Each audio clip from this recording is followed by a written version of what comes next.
Porque um dos relatos mais antigos sobre a vida de Jesus é tão cheio de momentos em que ele pede segredo absoluto sobre quem ele é, e porque um outro relato se esforça tanto, tipo, em cada página, para conectar cada passo de Jesus a profecias antigas. Hoje a gente vai explorar os retratos bem distintos de Jesus que encontramos nos evangelhos de Marcos e de Mateus. Olá! É ótimo continuar a nossa série O Evangelho Narrado.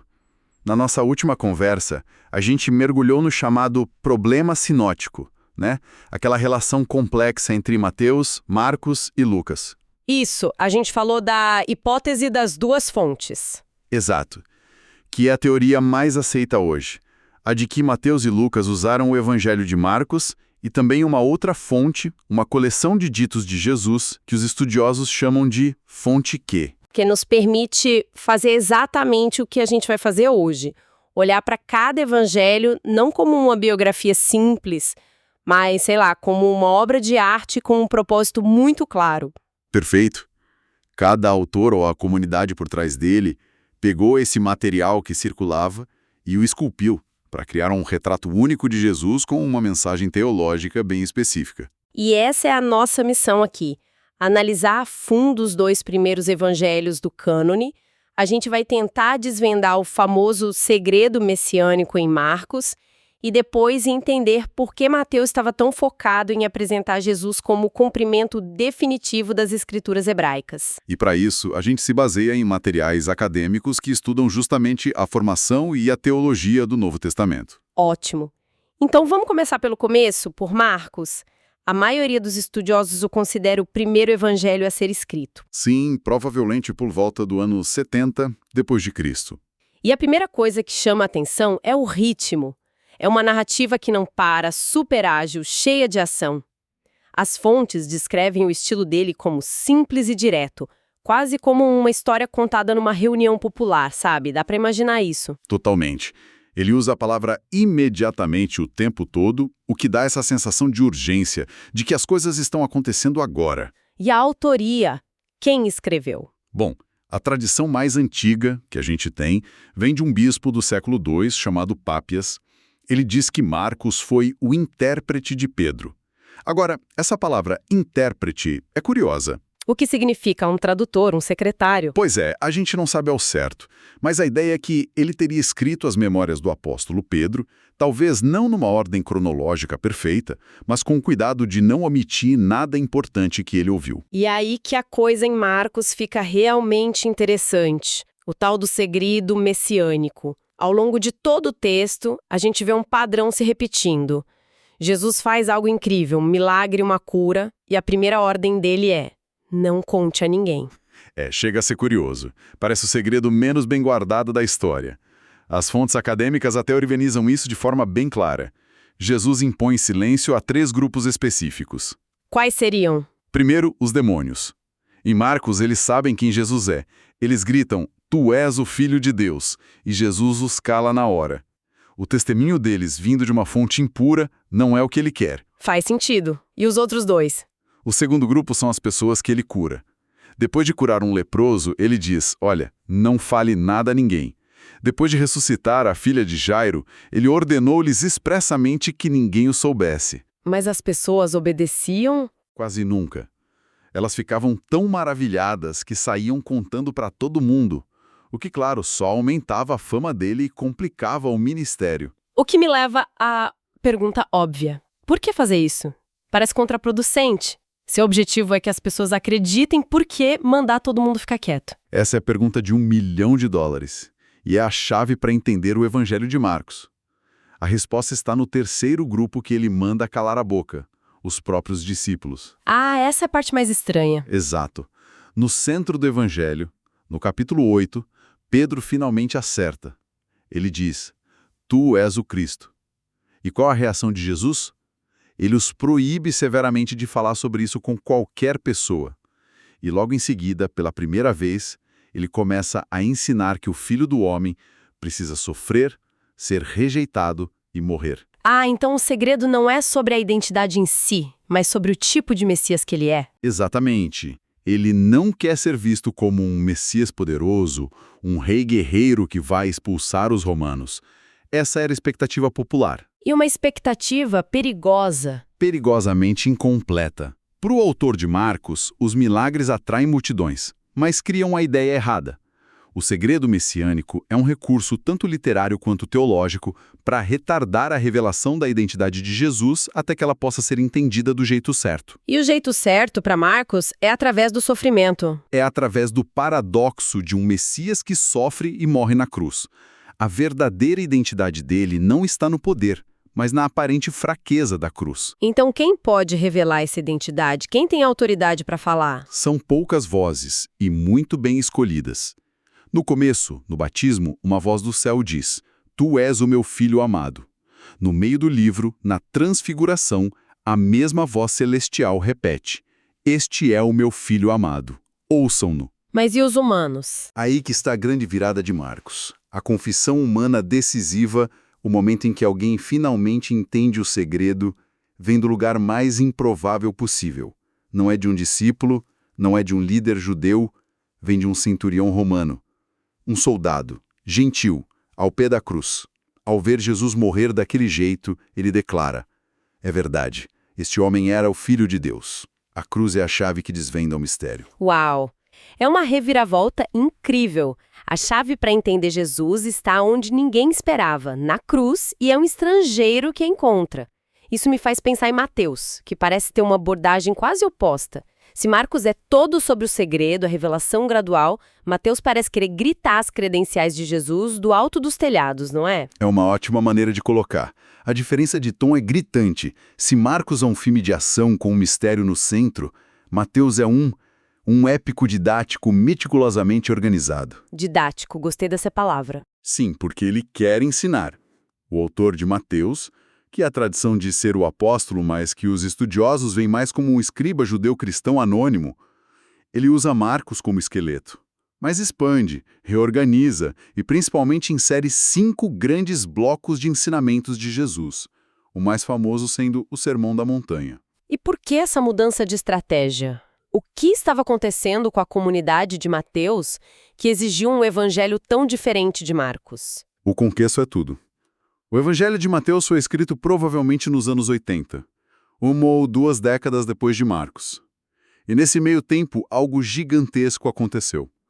A destruição do Templo de Jerusalém pelos romanos, em 70 depois de Cristo. O que mudou tudo para o judaísmo? Completamente, o judaísmo estava se reinventando, se consolidando em torno dos fariseus e de uma interpretação da Torá sem o templo. A comunidade de Mateus, formada por judeus que acreditavam em Jesus e também por gentios, estava num debate acirrado com esse judaísmo que estava nascendo. Eles precisavam provar que a fé deles não era uma coisa nova, uma heresia, mas o verdadeiro cumprimento de tudo que o judaísmo sempre esperou. E é daí que vem o tema central de Mateus, o cumprimento. Ele está o tempo todo dizendo: vejam, isso que Jesus fez já estava previsto nas Escrituras. Precisamente. Mateus usa as chamadas fórmulas de cumprimento como um refrão. A frase, "isso aconteceu para que se cumprisse o que foi dito pelo profeta", aparece mais de 10 vezes. Deu exemplo? Vários. Ele conecta a concepção virginal a uma profecia de Isaías, o nascimento em Belém a Miqueias, a fuga da família para o Egito a Oséias. Até as curas que Jesus realiza são vistas como o cumprimento de outra passagem de Isaías sobre o servo que tomou sobre si as nossas enfermidades. Para Mateus, a vida de Jesus não é uma série de acasos. É a partitura de uma sinfonia divina escrita séculos antes. Entendo a lógica para a comunidade que precisava se legitimar, mas para um leitor de fora não soa um pouco forçado às vezes? Quero dizer, ele usa uma profecia sobre a nação de Israel saindo do Egito e aplica a Jesus. Ele não está, torcendo a Escritura? É uma excelente observação. E a resposta é que ele está fazendo algo muito judaico para a época. A maneira como os antigos liam as Escrituras, o que a gente chama de Midrash, não era como a gente lê hoje, buscando o sentido original do autor. Como era, então? Eles acreditavam que as Escrituras eram um texto vivo, com múltiplos significados que Deus revelava em novos momentos da história. Eles buscavam padrões, ecos. Então, para Mateus, não era forçado dizer que a história de Jesus ecoava a história de Israel. Pelo contrário, era a prova de que Deus estava agindo de novo, mas de forma definitiva. E isso se reflete na própria estrutura do livro, então. A organização não é aleatória. De jeito nenhum. Essa é a genialidade de Mateus. Muitos estudiosos veem uma intenção muito clara na estrutura.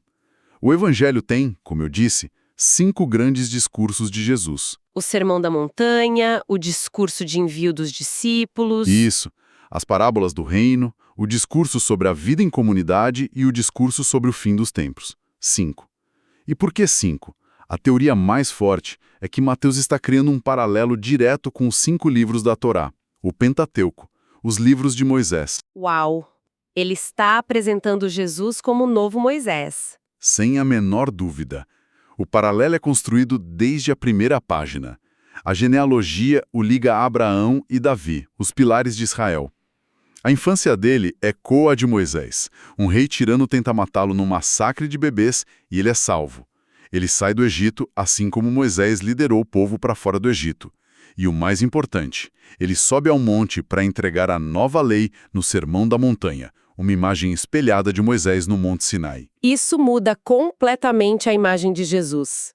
Em Marcos, ele é enigmático, está sempre em movimento. Em Mateus, ele para, sobe num monte e se torna essa figura de autoridade, quase estática, um legislador. Perfeito. Em Mateus, Jesus não é apenas o Messias sofredor. Ele é o Mestre Supremo, o legislador definitivo que funda a igreja, a Eclésia, uma palavra que só aparece em Mateus entre os evangelhos como um novo Israel. Então, no fim das contas, a gente tem 2 retratos bem diferentes, pintados a partir do mesmo material básico.